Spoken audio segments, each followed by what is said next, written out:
ये बात जनवरी 2021 की है। कोरोना के डर से सभी लोग अपने अपने घरों में दुबके हुए थे। कोई भी बाहर निकलने की हिम्मत नहीं करता था। उसी साल पहाड़ों पर बर्फ कुछ ज्यादा ही पड़ी थी। एक रात अमन, जो घूमने फिरने का शौकीन था, बर्फ के मजे लेने पहाड़ों की तरफ निकल पड़ा। जरूरत का सारा सामान गाड़ी में डालने के बाद वो जंगल की ओर बढ़ गया। जंगल में पहुंचकर उसने एक सुनसान जगह पर रुकने का फैसला किया। उसने गाड़ी से सामान निकाला, आग जलाई और टेंट के पास बैठ गया। रात बेहद हसीन थी। चांद अपनी पूरी रोशनी में चमक रहा था। खाना खाने के बाद वो थोड़ी देर आग के पास बैठा रहा और फिर टेंट में सोने चला गया। अचानक रात के ठीक 2 बजे उसकी नींद एक अजीब सी आहट से खुल गई। उसे किसी के चलने की आवाज सुनाई दी। वो चौंक कर उठा और टेंट से बाहर निकला। चारों तरफ सफेद सन्नाटा फैला हुआ था। तभी किसी ने उसका नाम लिया, अमन।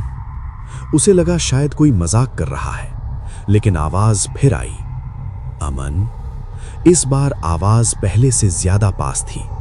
वो धीरे धीरे आवाज की दिशा में बढ़ा।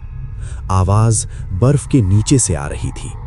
उसने घबराते हुए बर्फ हटाई, लेकिन वहां कुछ भी नहीं था।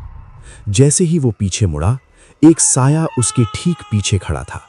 लंबे लंबे नाखून, बिखरे हुए बाल और सड़ा हुआ चेहरा। अमन डर से बुरी तरह घबरा गया। वो जान बचाकर टेंट की तरफ भागा। टेंट के पास पहुंचकर उसने राहत की सांस ली। बिना कुछ सोचे समझे उसने सारा सामान गाड़ी में डाला और अपने घर की तरफ निकल पड़ा। उसका दिल जोर जोर से धड़क रहा था।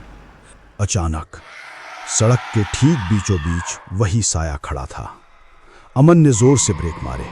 टायर चीखे और गाड़ी बर्फ पर फिसलते हुए किसी तरह रुक गई। वो एक औरत थी। सफेद साड़ी, सड़ा हुआ चेहरा, खुली हुई आंखें और लंबे नुकीले नाखून। ये मंजर देखकर अमन की रूह कांप उठी, लेकिन डर के बावजूद उसने गाड़ी फिर से आगे बढ़ा दी। थोड़ी देर बाद उसे अजीब सा एहसास हुआ, जैसे कोई उसकी पिछली सीट पर बैठा हो। उसने शीशे में झांक कर देखा। वही औरत उसकी पिछली सीट पर बैठी थी। वो जोर जोर से हंसने लगी। अमन पूरी तरह डर गया। उसका गाड़ी से कंट्रोल छूट गया। गाड़ी मोड़ नहीं पाट पाई और सीधे खाई में जा गिरी। अगली सुबह गांव वाले अमन को तलाशते हुए वहां पहुंचे। खाई के पास उन्हें उसकी गाड़ी मिली, बर्फ में जमी हुई, लेकिन गाड़ी के अंदर कोई नहीं था।